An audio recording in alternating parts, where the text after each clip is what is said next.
Hello, everyone. Welcome again to another Peaceful Solution Character Education Program teacher certification class. If you're standing, you can all be seated. If you're watching online, remember you can go up to on the top of the page there at official Peaceful Solution.org's page on Facebook, and you can download the character unit, the manual, the teacher's manual that we're going through, so you're not lost, so you know where we're at. And you can follow along with us and become a teacher of the Peaceful Solution. So let's go ahead. And Chris was our last teacher, and he left off on lesson number 7, which is the last lesson in this book. We're going to be covering all that we've learned in the book. And Chris went ahead and started off on the note to the teacher. He went through that. And I want to just kind of go over a couple things real quick, just to remind ourselves on page LP7A. That's Lesson Plan 7A in the note to the teacher. I want to look at the second paragraph. It says, in this final chapter, students will gain an appreciation of the importance of maintaining moral character in order to have a successful future, and how to maintain a positive character in order to avoid risk-taking behaviors and their negative consequences. It says, as role models and educators, we have an awesome opportunity to play an integral role in the shaping and molding of tomorrow's parents and leaders. The Peaceful Solution Character Education Program hopes to instill within the mind of each and every child, and not just each and every child, but even in our own minds, okay? Because as teachers, we're supposed to be setting the example, and sometimes we fall short as teachers. So remember, we're trying to instill it within their minds, but also our own minds while we're teaching this, that the single most important goal that we can achieve now and in the future is to develop and maintain a positive moral character that will not only benefit their lifetime, but that of future generations to come.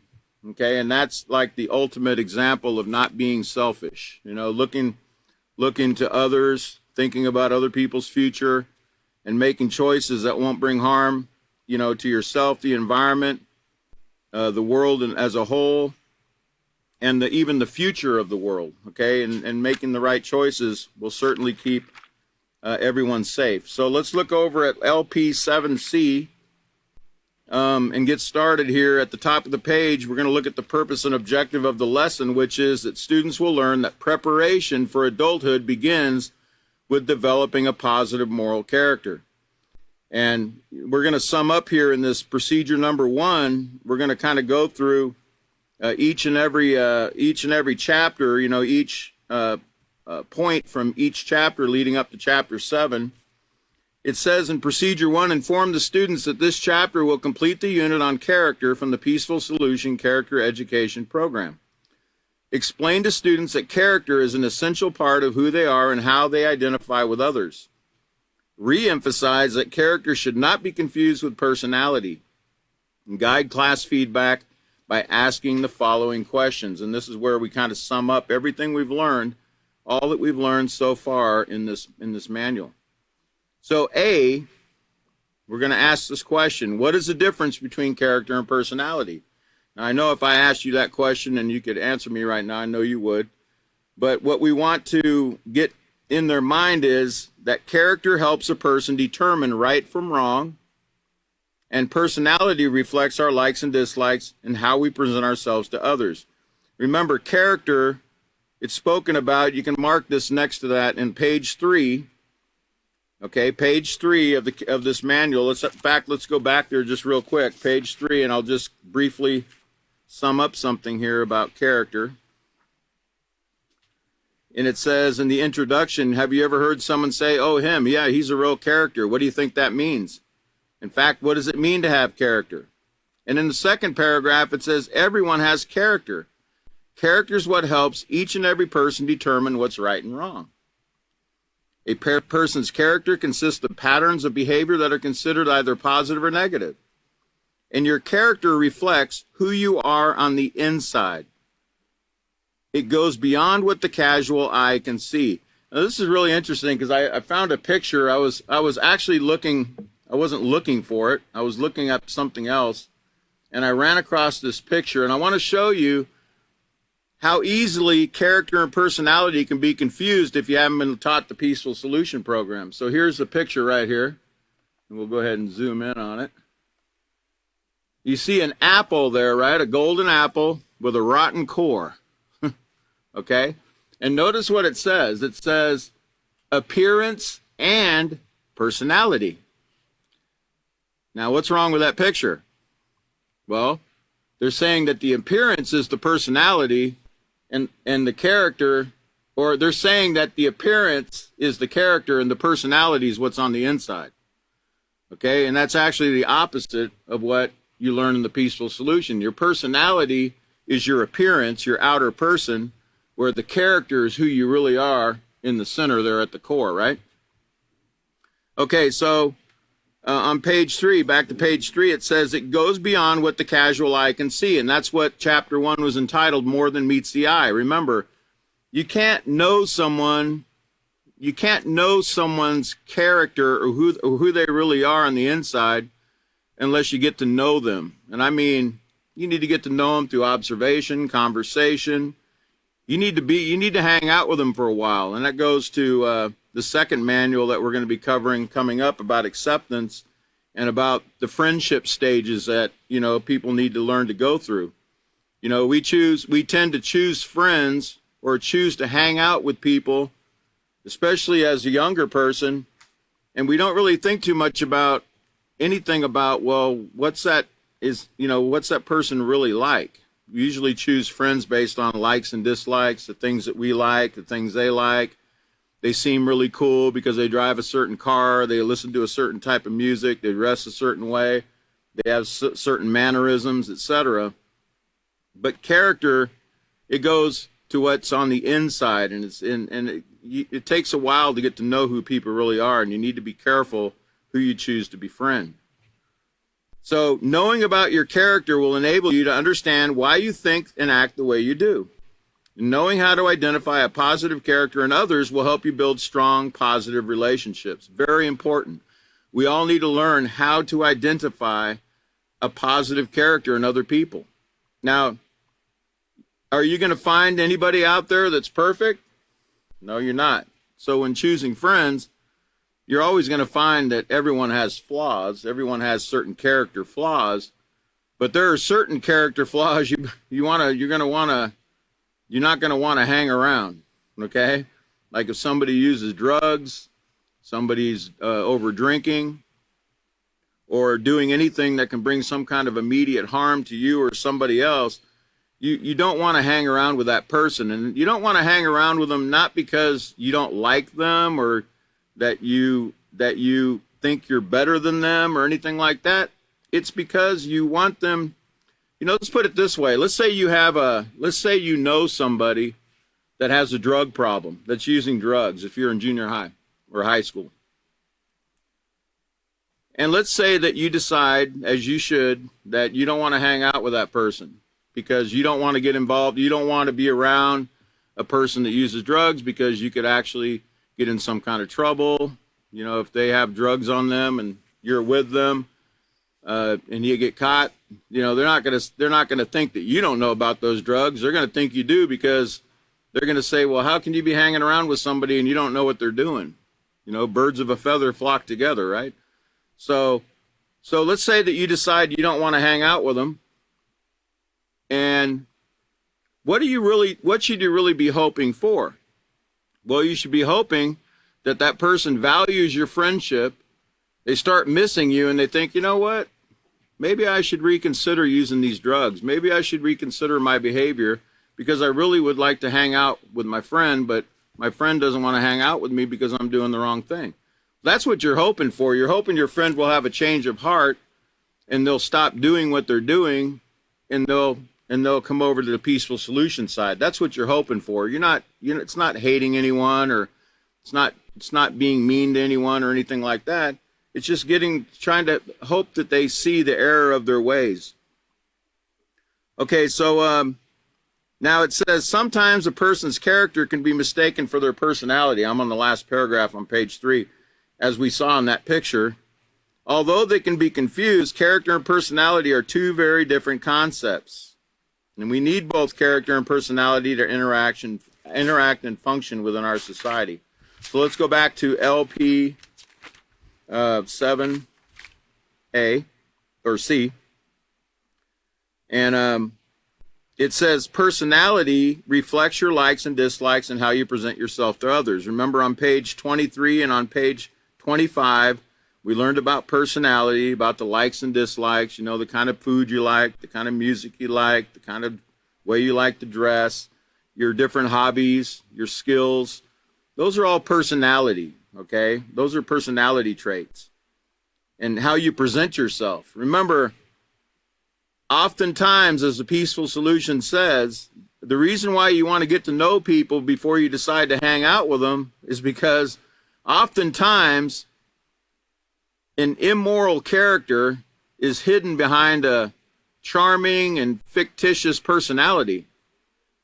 Anybody can present themselves a certain way. That's what personality is all about. It's how you present yourself. But what are you really on the inside?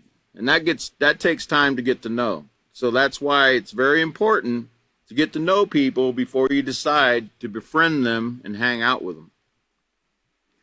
So let's look at number B, or letter B.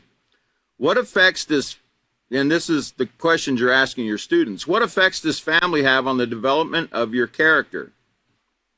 And the answer, and that's from chapter 2, it says, a person can be easily influenced by the values that his family shares, whether they are positive or negative. Okay, and remember the values. Remember what values are. I believe we should look at page 35. Character within the family was chapter 2, page 35. And it says at the bottom paragraph, the role of parents and the family in shaping a positive or negative character cannot be overstated. And in that chapter, we learn that character plays a key role in families. Negative or positive character has the ability to destroy a family or strengthen and build the family unit. And then we learned about, you know, as we went through here, we learned about how other people, everyone in these families, they all have different values. Everybody values different things. And remember, we also learned in chapter 1 about what's called moral values. Everybody remembers that, right? On page 8, we learned about, you know, values are things that we think are important, okay? But there's also values called moral values, and that's on page 8. And it says, regardless of culture, religion, or the environment, there's some values that all people share, and they are called moral values. A moral value is like a line that divides right behavior or wrong behavior from right behavior. People from all walks of life, young or old, big or small, rich or poor, share some of the same basic concepts of moral values. Like, you know, no one wants to be stolen from. No one wants to be lied to. No one wants to be cheated. No one wants to be disrespected. Those are all moral values that everyone shares, okay? And that's all I'm going to say about that for now. Let's go back to LP 7C again, and let's look at letter C. How are values important in obtaining a positive moral character? And the answers you might get are true values will assist us in developing positive character traits. True values, okay, true values. True values are those moral values. That's what's going to help you develop the positive character traits. You know, true values like honesty, respect, responsibility, you know, self-control, forgiveness, steadfastness, you know, these, and persistence. These things are what's going to help us develop those, or they're going to give us the true moral values. It says in letter D, what does it mean to set your mind in advance to maintain your character? And we learned that on page 80. Let's turn over to page 80 and remind ourselves about setting our mind in advance. Another way you can think of setting your mind in advance is making up your mind ahead of time. Okay? Making up your mind ahead of time. And let's look at set your mind in advance on page 80. It says, have you ever heard the saying, it's all in your head? Well, most people say it sarcastically, but there's some truth to it. Whether you're aware of it or not, every action begins with a thought. Okay, so everything that we do or say always begins right here in our head.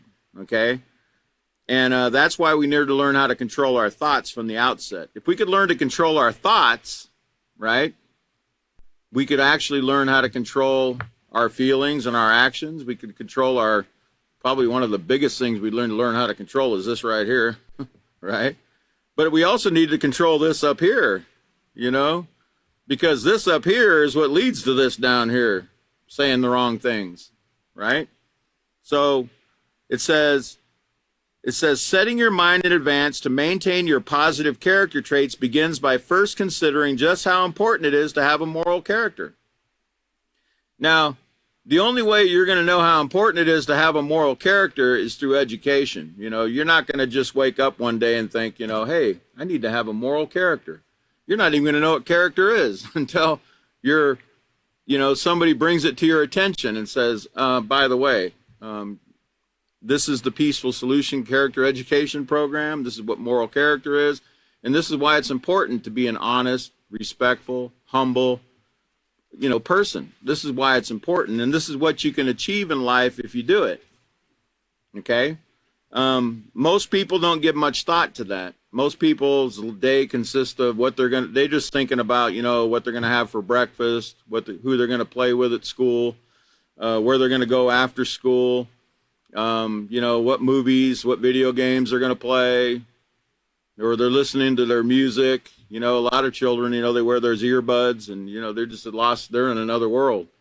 Okay. So they're not really thinking at all about, hey, I need to develop responsibility. Hey, I need to develop self-control. Hey, you know, they're not really told. They're not, unless their parents tell them, you need to be more responsible and you need to do your homework, or, you know, you need to be more responsible and get those chores done. That word doesn't come through their mind very much, you know, unless somebody points it out to them. So, but that's why character education is really necessary, you know, in this world, to point these things out to us. And I say us because all of us need it, you know. Okay, so it says, to be trusted, admired, respected, and known as an honest, reliable, compassionate person is something you should want. We should all want that. And all children should want to have that. That should be more important than all the things that we put at the top of our, you know, bucket list, you know, as a young person, you know. These things should be the most important, but they're actually not. They're actually probably not on the bucket list. So, but the next step, it says, is to make up your mind not to be influenced to do anything that will compromise your character. In other words, determine in your mind that no one can talk you into doing something you know is wrong. Now, I'm talking to all of us here because, you know, even as adults, sometimes we get talked into things. Sometimes we talk ourselves into things. And we reason in our mind, well, I think that might be okay. You know, I don't see anything wrong with that. I think, you know, that's not really stealing, is it? It's not really stealing if I do that. Or that's not really being dishonest, or that's not really being this or that if I do that. Well, so sometimes it's in our own mind. Okay? It says not to do anything that will compromise your character. You know, to compromise your character means to bring it to a lower level. You know, as a student of the Peaceful Solution, as a teacher, and especially as a teacher of the Peaceful Solution, we have to have a high standard for ourselves. In fact, we need to go above and beyond making sure, you know, that we are doing everything that Peaceful Solution is teaching. But compromising our moral values or our character means doing things or saying things that bring it down to a lower standard. And we should not do that. We should not do that with anybody. In other words, determine in your mind no one can talk you into doing something you know is wrong. This is called setting your mind in advance. Setting your mind is like locking your mind in. It's like locking it in. It's like having a goal, and in this case, your goal is to develop a positive moral character, right? It's like having a goal and locking yourself in that, no, and I mean a positive goal, and locking your mind in, locking it in, setting your mind, saying to yourself, I'm not going to let anybody stop me, including myself. I'm not going to let anybody stop me from achieving this goal, this positive goal of making the right decisions, so I can have, a great future. And so they can have a great future, because the decisions we make are affecting other people too. Even the person that's trying to talk us into doing it is going to benefit if we make a right decision. They're going to benefit from that. They're going to benefit because, first of all, they're going to see that not everyone's doing it. Yeah, you know how some people make bad choices and they say, well, everybody's doing it. No, everybody's not doing it. I'm not doing it. That's what you tell them. That's what you think to yourself in this case. I'm not doing it. And you set your mind, you lock your mind in on, you're not going to let anybody talk you into doing something that you know is wrong. That's making your mind up ahead of time, thinking ahead of time. The next time somebody tries to get me to smoke a joint, here's what I'm going to say, here's what I'm going to do.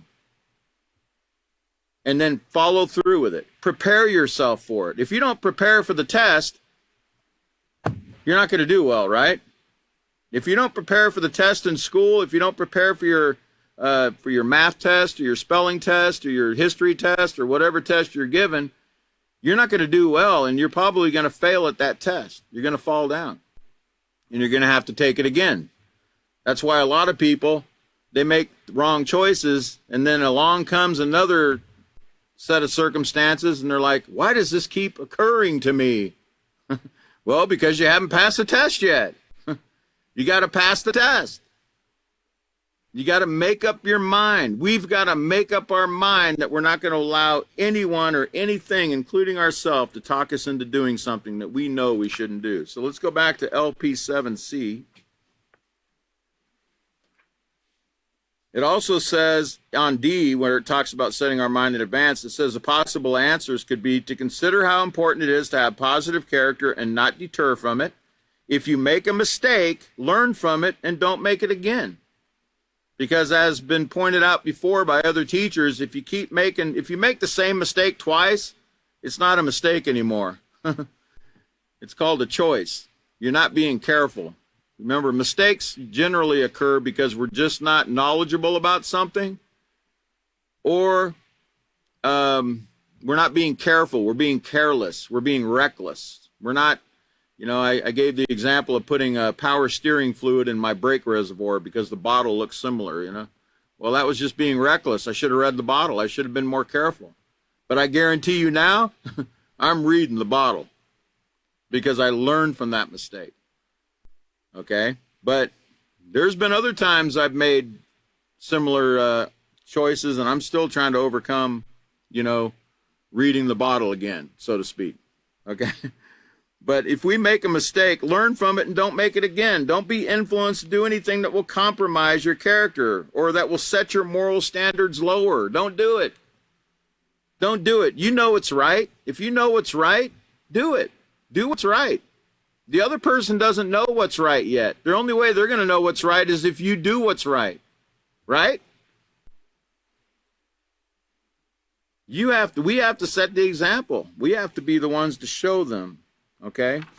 So let's go to page LP7D and look at E. It says, give examples of ways in which negative and positive character can ripple outward from the individual and affect society. And remember, we learned about in Chapter 5 the ripple effect, character, society, and the world. And we learned that, like, for instance, a negative ripple effect would be violence breeding more violence. Retaliation, getting even. All that does is create more retaliation, more getting even. The tit for tat.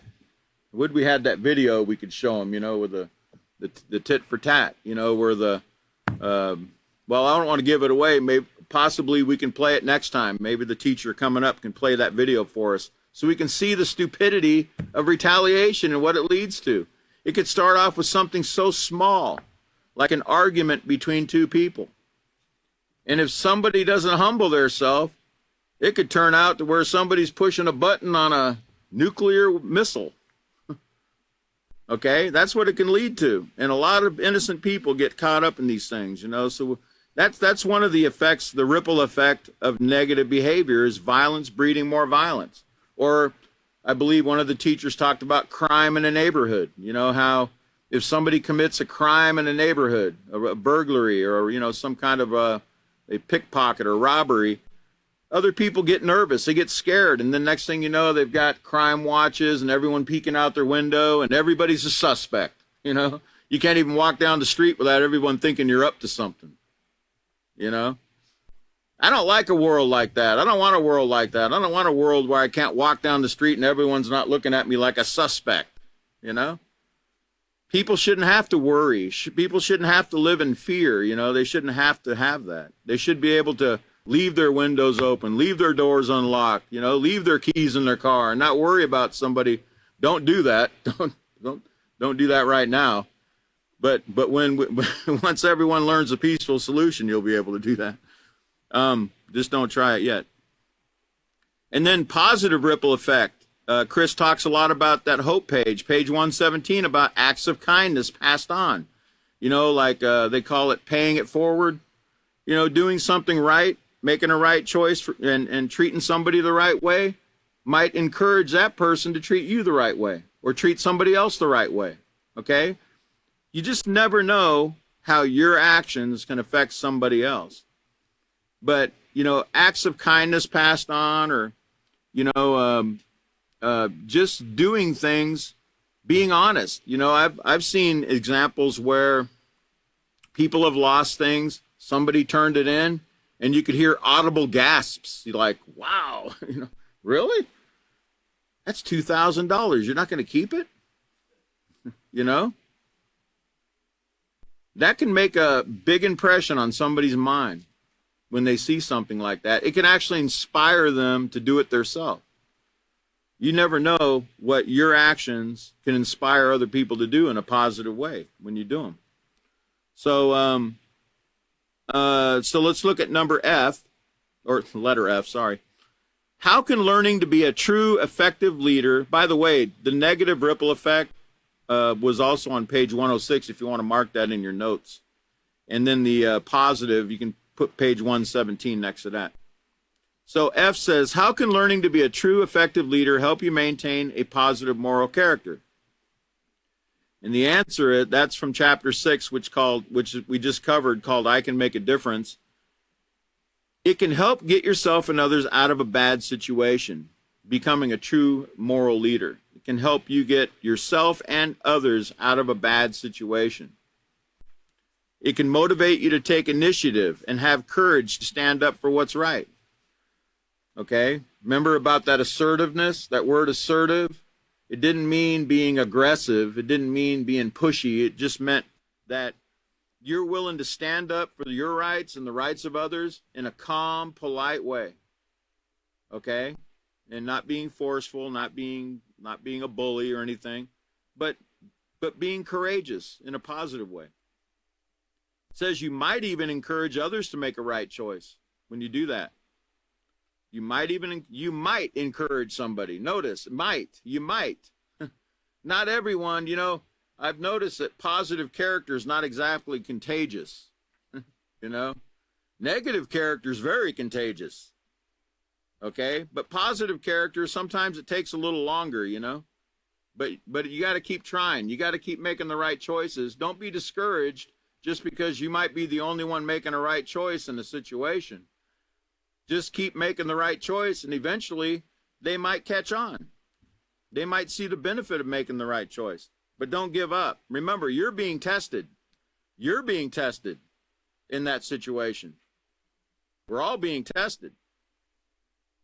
If you're making the right choice and other people refuse to make the right choice, remember what we learned in chapter 2 about being in a family situation where Everyone in your family might be into something that they shouldn't be into, and you're surrounded with negative influences. Did you know that you have a responsibility, young people? Even if your family members are making wrong choices, you can still make right choices in that situation. In fact, you should. And don't be discouraged that everyone else is not making the right choice. You just keep doing the right thing, and you keep hoping that they're going to change.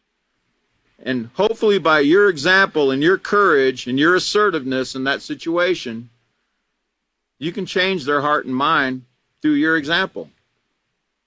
Okay? And don't ever underestimate the power of just a word to somebody at the right time, saying the right thing in their hearing at a certain time, like the author talked about, how his parents told him 2 wrongs don't make a right. Those are very simple words. It's a very simple concept, but it's very powerful. And when people think about it, when they stop and think about it, they think, you're right. 2 wrongs don't make a right. You're right about that. Okay, so never underestimate those words. Words are powerful. They can heal and they can destroy.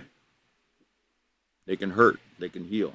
Okay, so let's look at, let's go to step 2 in LP 7D. Step 2 says we're going to explain to students that the focus today will be how maintaining or not maintaining a positive moral character can affect their future. And it says, have students turn to page 147 in their handbooks and read Introduction. Emphasize to students that they are not too young to consider or to begin to consider what they desire their futures to be like and what they must do to prepare for them. Now, you also need to remember, young people, that, when you're 12, 11, 12, 13, you might have certain ideas right now what you want to be. I remember when I was your age, I had certain ideas of what I wanted to be. I don't quite remember what I wanted to be. I think I wanted to be a fireman because my dad was a fireman at that time before he became a fire marshal. My dad was a fireman, and he used to bring me hats, those little fire hats, and I'd wear little fire hats in the house and things, and I thought I was a fireman. I thought I wanted to be a fireman. Well, guess what? I turned out to be a fire starter. Remember I told you about that. I became an arsonist, so to speak. Not professional, but, I started fires, and my dad actually investigated one of the fires I started in a hotel in Juneau, Alaska. He came to the front desk, and he asked the lady there, he says, did you see anybody go in that bathroom? She goes, yeah, there was a little boy, and she described the little boy, and he thought, that's Willie. That's what he knew me as then. And sure enough, he called the school, and he found out I wasn't in school that morning. And boy, was I in hot water, so to speak. I think I had to write 1,000 times, I will not play with matches. I think I went to my dad's office, and he showed me pictures of burnt bodies and what that kind of behavior could lead to. I know I didn't get what I really deserved to get for that, but my dad used it as a teaching opportunity, I think. And he showed me some really, really horrific things that playing with matches and setting fires can do to people. Okay, and I never forgot that. I never forgot that he took the time to do that, and I'm very thankful for that. Okay, so it says, so we might have an idea right now what we want to become. Okay, but remember what we learned about values in chapter 1 about values and how your values change as you get older and you experience more things. So you might, by the time you're 17, 18, ready to graduate or whatever, you might have a different idea about what you want to do. So it might change, but you're never too young to set your mind on your goals and what you want to become, what you want to do, what your purpose in life is. Okay, you should be thinking about that even at a young age. So let's turn over to page 147 and get started here on chapter 7, all that we've learned. And at the top there at page 147, it says, a moral character is not only the solution, it is our obligation. In other words, it's our duty to develop this moral character. Okay, it's our duty to do this. Okay, the peaceful solution. I have a really beautiful staff that somebody made me with that written on that staff. It's a piece of wood that somebody carved for me, and I have that sitting in my office where I can look at it every day. I really like that quote right there. And you know, I would encourage you to take some of these quotes from the Peaceful Solution and paste them in different places. You know, you men, you know, you could put them on your refrigerator where you go at least 40 times a day. And, you know, the women, they can put them on their bathroom mirror where they're looking at themselves all day, right? And they can remind themselves, you know, what they need to become. We can remind ourselves what we need to become. Those are really powerful, you know, reminders. Having reminders everywhere, it really does help. So it says in the introduction, let's face it, there's some subjects that you will take before you have completed your education that you might never use again. That reminds me of this picture. Whenever I see that quote, I always think of this right here.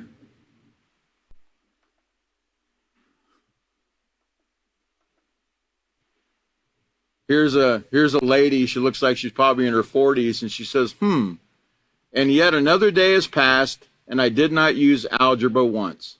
Very interesting. Right? So in other words, she learned algebra in school, but she never used it throughout her whole life. Right? When's the last time you had to use algebra? When you went to Walmart or H-E-B or something? Anybody? Not me. I forgot how to do it because I don't use it. You know that old saying, if you don't use it, you lose it, right? Well, character education, guess what? It's not like what you just saw. You're going to use it every second of every day the rest of your life. It's something you'll need every day of your life and in every interaction with any person you will ever meet, including yourself. I can't emphasize enough, okay, about how deceptive our mind can be. How tricky our mind can be on ourselves, and how our thoughts can actually trick us into thinking that we're practicing the peaceful solution in this situation. Okay? We've got to be very, very careful to make sure, you know, that we're remembering and we're applying and we're not justifying any kind of dishonest behavior in our life. It's very easy to do if you're not on guard. It says you're going to need it in every interaction with any person you'll ever meet. It says true positive character is the one thing that you must maintain even when you're by yourself and no one's looking. That's the true test of a moral character, is what do you do when no eyes are upon you? Are you still behaving the same way you would if eyes are on you? Give an example. You know, I mean, it's easy if you're in a crowded grocery store and somebody dropped their wallet on the ground, you know, it's everybody's looking, you know, and they see you pick up the wallet, right? Well, it's probably going to be pretty simple to, you know, turn that wallet in, you know, because everyone's watching. But what if no one saw you? That's where setting your mind in advance comes in handy. We've got to determine in our mind right now, what are we going to do when we find that wallet? What are we going to do if we find that bundle of money? That fistful of money laying there? What are we going to do? That's where we have to set our mind right now. We got to lock in. We got to lock it in our mind that I'm going to turn that money in and I'm not going to keep it. Okay? We got to lock it in our mind, and we got to follow through with it once we're faced with that situation or any similar situation. It doesn't have to be money. It could be any item that was lost, any lost items, or any situation where your positive moral character is being put to the test. We've got to lock in that we're not going to give in, okay? And then we got to follow through with it. So it says, you now know that your values and influences are the foundation for your character. What you deem as important and what you allow yourself to be influenced by will be determined what choice will be. Okay, let me start that again. You now know that your values and influences are the foundation for your character. What you deem as important and what you allow yourself to be influenced by will determine what choices you make. Now, notice, why don't you underline that? Underline this right here where it says, what you allow yourself to be influenced by. Underline that. In fact, put a double line under it. Because everything that we're doing right now, whether we're watching television, whether we're watching sports, whether we're engaging in video games or whatever we're doing, we've got to understand something very important. We are allowing ourselves to be influenced by whatever we're doing.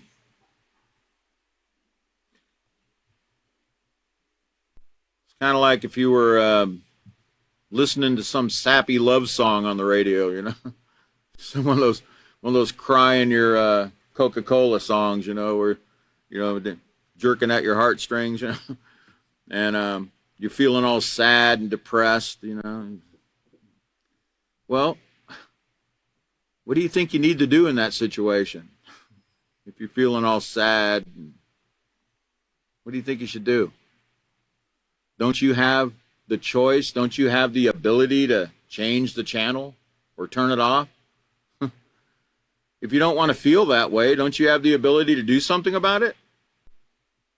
Of course you do. You have the power. You have the choice. Everybody here has choices. We all have the choice to turn the TV off if we know we're watching filthy garbage. We have the power to actually, we don't even have to get up out of our chair. We can just take that remote and turn it right off. If you have a remote. But you still have the power. We still have the power. We don't have to give in to any of these things. We're allowing ourselves to be influenced by either positive things or negative things. Okay? And granted, not everyone in the Peaceful Solution, not all your students are going to understand. That's where education comes in when it comes to influences. They're not going to understand. They're not even going to see the danger in some of the things that they're doing because they're young. Their minds are still developing. Remember how we were when we were that age? Mom, I can climb that tree. I won't get hurt. Watch me. No, she was too terrified to watch me go up 300 feet into that tree. But, you know, we didn't think anything could hurt us. We didn't understand those things, you know, as clearly as the adults did, because the adults had the experience we didn't have. Young people, hear me on this.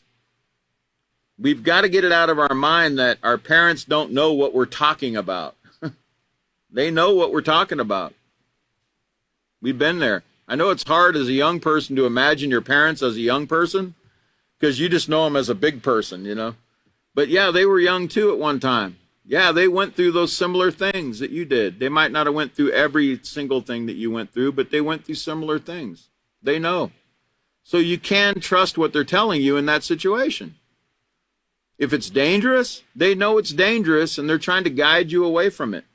But there's influence that even parents don't know about.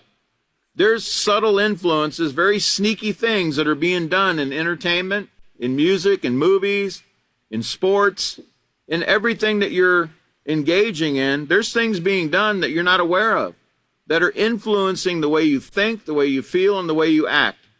Believe it or not. Doesn't matter if you believe it. It's occurring. Your job is to get educated. That's the top character trait in the Peaceful Solution. Get educated. Get all the facts. Make sure those facts are correct before you make a decision. Don't just blow it off and say, oh, nah. You know, like the one little girl who said, well, you know, I'm in 10th grade and, you know, I got all these friends and none of my friends have any kind of influence over the way I think, feel, and act. None of my friends. But they do. They do. We're being influenced. Influences are everywhere, okay? And know that your values and influences are the foundation for your character. Remember that.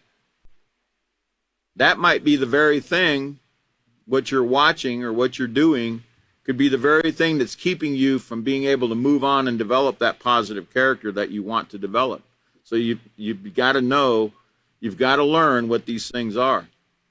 So what you deem as important, what you allow yourself to be influenced by, will determine what choices you make. The fact is, when you maintain a positive character, you will avoid making choices that will leave you with regrets. It says, a negative character and poor choices lead to serious consequences that can have lifelong effects. And I know Chris talked about the last class where, in the last class, he talked about where he's met children that, have certain STDs at a very young age, and they're stuck with them the rest of their life. There's no cure for these things, and you want to give them some kind of hope. You want to give them, but there's no, you can't sit there and lie to them. That's why the Peaceful Solution's telling you ahead of time. We're proactive. We're trying to, we're into preventative medicine. We don't want you to have to go to a doctor to find out there's no cure and all they can do is treat the disease. All they can do is treat it and try to make you feel better. That's all they can do. They can only try to help you in that area, but they can't cure these things. But there is a cure. There is a way to keep from getting it in the first place. And that is through following what the Peaceful Solution says. It's very simple. You just need to, remember, set your mind in advance not to allow someone to talk you into sleeping with them. Okay? Yep. That's a very hard thing to do in these time we're in right now, because we're being flooded with the thought that everybody's doing it all the time. You can't go through the checkout line at the store without seeing magazines talking about it, or you see TV. I think the sexual innuendos on TV are just off the charts. So it's like you're being bombarded with it constantly, and you're being made to think that that's all that's going on in the world right now. Okay, but it's really not. Okay, and what we've got to do is set our mind in advance and say, hey, you know what? I'm not going to allow someone to talk me into doing something, because remember all the STDs I think Chris went over in his class and all the statistics. And I remember, the only statistic I remember is last year, the CDC said that there was 370 million new cases of STDs per year worldwide that they know about. That's over 1 million a day. 1 million new infections a day. That's a lot. You want to play Russian roulette? I don't mean anything against the Russians. That was a game they used to play with a gun, where they would put a bullet in the chamber and they'd spin the chamber around and they would hope that bullet wasn't in the chamber when they pulled the trigger. That's what you're doing. Actually, it's worse than that. You're actually putting about 7 bullets in an 8-chamber gun and hoping that just that one chamber is empty. That's what you're really hoping for. That's how dangerous it is. Okay? So we got to really set our mind in advance that we're not going to fall for these kind of things. Because especially when you know what's right, when you know it's not right to do something and you allow someone to talk you into doing it, it's not a great thing. So it says, a negative character and poor choices lead to serious consequences that have lifelong effects. So now get this. Let's focus in on this. Underline this, put an asterisk by that word, so don't drop your guard. So don't drop your guard, not even for a moment. Don't drop your guard. What does that mean? Don't drop your guard.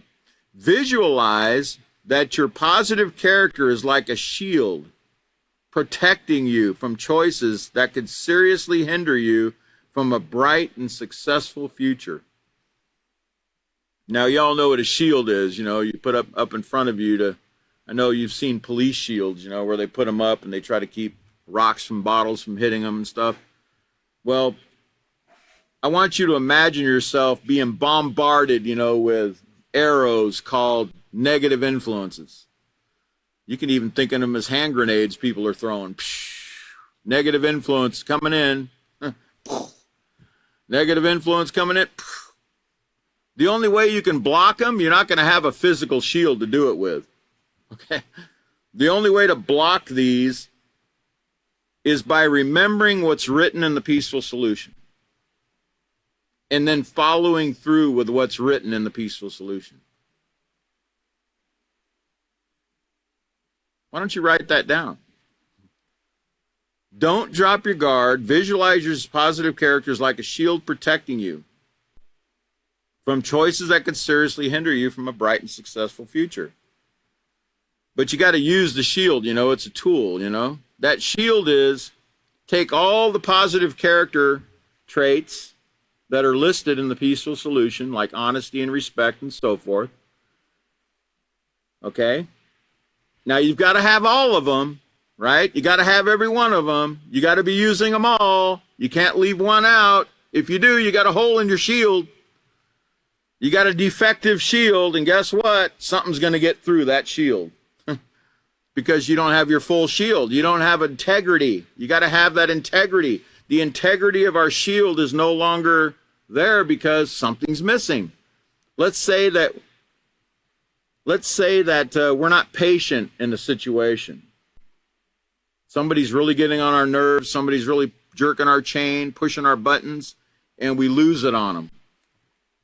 And we strike back and we retaliate with our mouth or with fists or something. Guess what? We got a hole in our shield. We dropped our guard.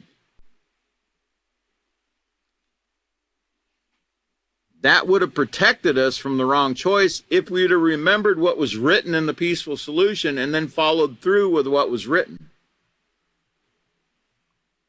We got to remember what's written. That's why you got to study the peaceful solution. You got to study it. Study, study, study. And you can never study it enough. I like to leave we should leave these books laying places in our house, where we tend to read.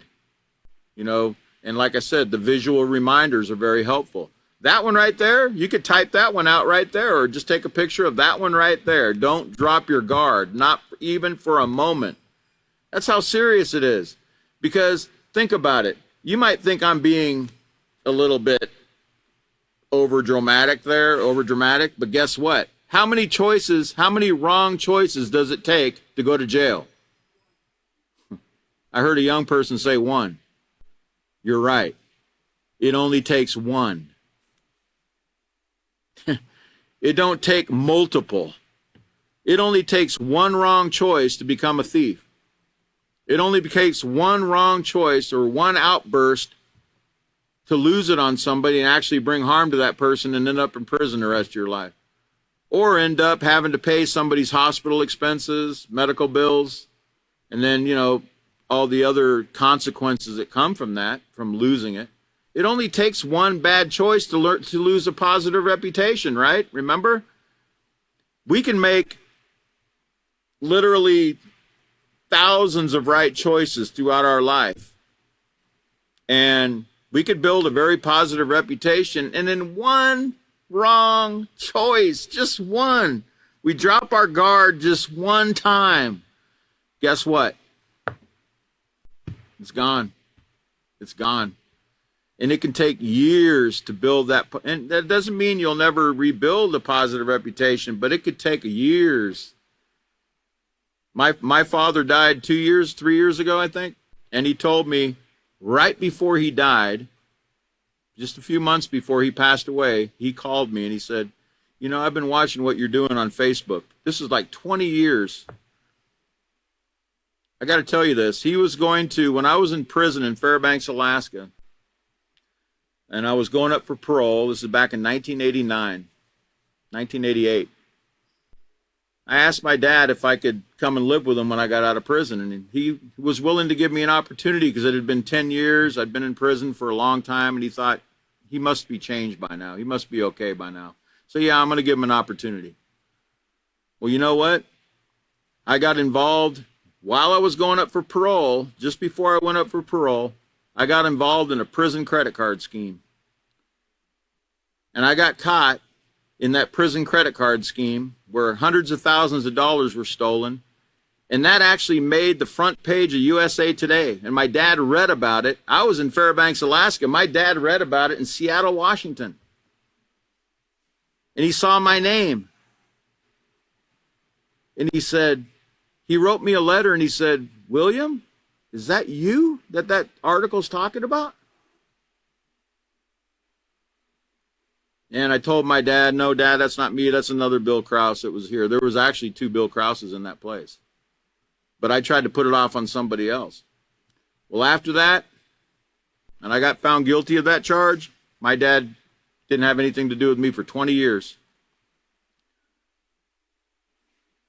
Just before my father died, I got a phone call, and he said, you know, I've been watching what you've been doing for the last 20 years, from specifically the last 8 or 9 years on the Peaceful Solution page. You've been following it and seen all the things that Peaceful Solution was doing. He was reading all the posts and everything that come from the Peaceful Solution and so forth. And he says, I really believe you've changed now. Okay? But that took 20 years. So there's still hope of rebuilding it, but why make the wrong choice in the first place? Don't drop your guard even for a moment. Okay? That's how serious it is. We've really got to be serious here, okay? As teachers, especially as teachers. And also, you know, remember, future ahead. Remind your students how important it is to make the right choices, you know, and to guard, use positive character like a shield. You know, it's a shield of protection, children. You know, when you obey your parents, that's a shield of protection. You know, if your parents tell you not to go outside without permission, that's a shield of protection if you ask first. That's that shield that you're using to protect yourself against any kind of harm. Because if you go outside and your parents don't know you went outside and somebody snatches you, or you get hit by a car or something, you gotta remember that these rules are for your protection. Okay, so let's not forget that. That's all the time I got tonight. We're gonna leave off. We're gonna pick up next time. Here's another date. 30th. Okay, it's gonna be on 5:30 at 5:30, right? 5:30 at 5:30. That's easy to remember, right? And we're going to pick up on page 148. You've only just begun. Okay, the next teacher will be picking up there. And it's been a great pleasure. And thank you very much for coming, and we'll see you next time.